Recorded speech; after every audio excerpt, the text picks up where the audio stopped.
Wait, don't scroll. Well, you can't actually scroll because you have to sit through a YouTube video for the next 10 minutes. My name is TAPSDESIGNED.IT. My name is Lincoln. And we're here to talk to you about 3 things and how they connect: immigration, Education, and employment. Let's get into the video.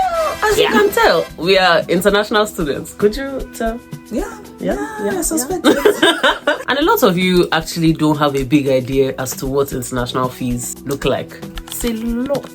It is a lot. And we don't have access to student loans as the vast majority of you do. Which sucks. Mind you, that fee is per semester. What you just saw is per semester. So imagine paying that from 2022 till 2026. That's quite a lot. That's a lot. That is a ridiculous amount of money. That's huge. Based on data gathered from the Peak, and this is the YouTube channel of the official newspaper of Simon Fraser University, we can see that international students pay double or more of what domestic students pay. Mind you, this is exempted from rent, groceries, and other students' materials like textbooks. Speaking of textbooks, while we are here, can we take a second to speak about the ridiculous number that we pay for material, for study material? So as we all know, we have Blackboard that every Trent University student uses, and like other universities use whatever version of Blackboard that they are using. But then in quite a lot of classes, we have to pay for separate study, I don't even know how to put it, access codes, extensions. Yes, we need to pay for certain extensions, education, Wiley Plus, Macmillan. These amounts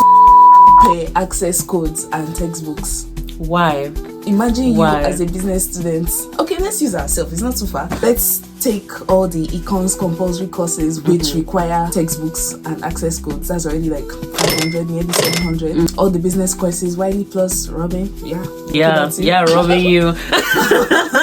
It's upwards of 2,500 when you get to your third, to your 4th year. And then it's not necessarily just the textbooks. It's the fact that we have to pay for another extension when there is Blackboard. Why are we having to go and fill out quizzes on another site? Why are we having to go and do assignments on another site and pay again in exemption from the fees that we are already paying, from the rent, from the groceries, and pay for these material when we can just do it on Blackboard? Anyway, we digress briefly. Back to the matter on ground. This data was taken in 2017 and 2018. So you can only imagine, due to the inflation and like the economic state of the world currently, we pay significantly more. I can speak for myself and say that per semester I pay upwards of 18k per semester. George Ross did a deep dive on the hub, and he was talking about how the vast majority of universities use enrollment of international students to sort out their financial struggles. And if you read longer into that paper, you're going to see how, I mean, generally this already sounds like it's not ethically correct, but then if you read into the paper for long enough, you're going to see why and how this is not even a sustainable means of getting extra cash, because you're quite literally exploiting immigrants. Now, even after all this is said, one will assume that, after sowing this seed, we'll be granted opportunities or like grants, but no, that's not the case. In fact, that's never the case. That being said, let's move on to the employment part of our review. We would like to back up this part of our video with numbers and with facts. So a lot of our research came from Statistics Canada, and we were able to receive numbers backing up the fact that the school to work transition of international students is a lot poorer than that of the average Canadian students. Bear in mind, this is with the same level of education. Some of them are even with more levels of education. Some of them pursued masters and are still getting the short end of the stick than people who just have their bachelors, or people who don't even have their bachelors. This study compares the early labor market outcome with international student graduates. We can see that 88.6% of international student graduates are employed, as opposed to 91% of Canadian graduates being employed. And keep in mind, this data is from 2020, so the surge would be a lot higher now. This is poor. And what message does this pass across? So we can see differences when we're looking closely at the type of jobs that varies between international students graduates and domestic students graduates. Most of the international student graduates job end up being like sales job or heavy service jobs. Think of it like someone studies dentistry for 8 years and then end up being the king of flipping burgers, or working with MC Donald's or some sort of like outlet store. Mind you, these are jobs that are reserved for teenagers or students looking for quick cash as a supplement, not as a main job, a full-time job. That's not how it's supposed to be. So just like the dentist, this is the reality of most international students graduates. It's either they don't hire you because you are overqualified, or they build a system where you remain underqualified and you are forced to pay excessive fees, but there's no job to get those fees. So how would you pay the fees? How does that It's work? just a cycle that Keeps on going. repeating, and it's a lose-lose situation for, well, not everybody, because, you know, just international students, but yeah. And this is a system that's normalized, and this is why universities continue to make money to keep themselves in business at the expense of international students, at the expense of us who are not getting jobs, at the expense of our parents who are paying most of our fees but also have to deal with ridiculous exchange rates. Speaking of employment, we don't even have to go too far.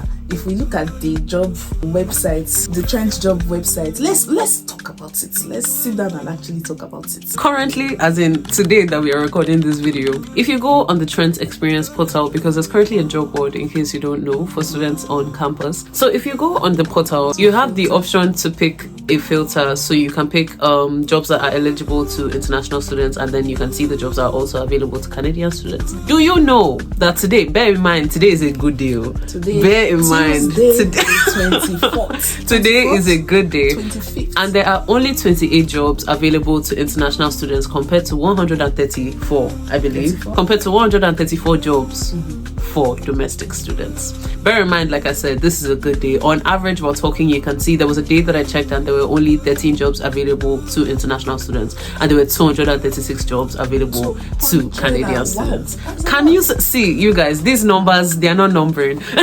These numbers are not adding up, and that is even while we are still in school. So now going out into the actual workforce, now once we've graduated and everything, we're cooked. Royally screwed. In case you don't know what cooked means, Robin, that's some Gen Z slang for you. That means we are finished. Unfortunately, or rather unfortunately, those who are fortunately hired still experience issues in their workplace. We're talking about issues like stagnant growth, they do not promote BIPOC people, unfair salaries. So we're talking, you can see two people in the exact same position, but because one person is an immigrant, they get paid significantly less than the next person. This is injustice. Injustice, lack of DEI. Let's go into inclusion. They're not inclusive. They're not. That being said, the table that we're showing you shows that 29.3% of international students graduates are overqualified, as opposed to 20.6% of Canadian graduates, and only 1.7% are underqualified, as opposed to 2.3% of Canadian graduates. So we can imagine how unfair it just sounds in general. And looks. Because we brought facts for you guys. We have statistics. Yeah. The numbers don't lie. We see on social media every single day people complaining that, oh, immigrants are taking our jobs, they're only hiring you because you're the diversity hires, pretty much undermining who we are and undermining all our experience in school based on the idea that they believe that we are just the diversity hire and we don't deserve to be here. And trust the media to always have a way of headlining it and giving the impression that, oh, we're just stealing the jobs or inflating the job markets. Which ties into the social construction of reality. If enough media outlets carry the same news, then everybody's just going to assume that that's true. Everybody's just going to assume that that's the general consensus. It's the way they've led people to believe that this is the reality when it just frankly is not. The data shows us that we are more educated, we are more likely to be overqualified, and yet we are still the most overlooked. There's this thing that people say that as a black person or even just as an immigrant in general, you have to work at least 4 times as hard as the average person solely because of your status or the color of your skin. That is not correct. I'm black, what can I do? What can I do? Like, I can't kill. Now, for Robin's sake, we have to tie this back into leadership. Remember when we learned about Ubuntu? I am because we are.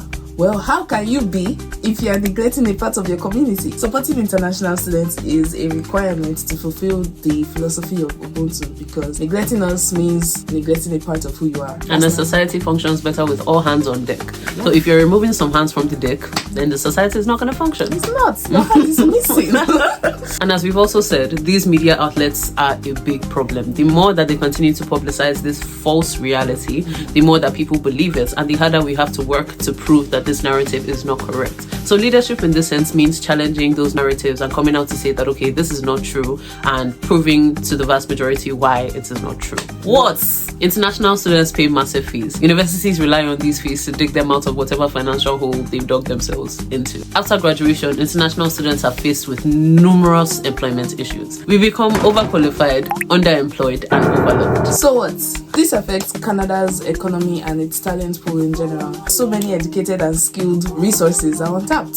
And it pushes the narrative that immigrants are incompetent and just can't do the work. Now what? This is where transformational leadership comes in. Leaders in education and in the government need to come out and make fees more predictable and more feasible for the vast majority. Universities need to justify their tuition, because you cannot justify. they should lie down. You can't let me know what a ticket is for.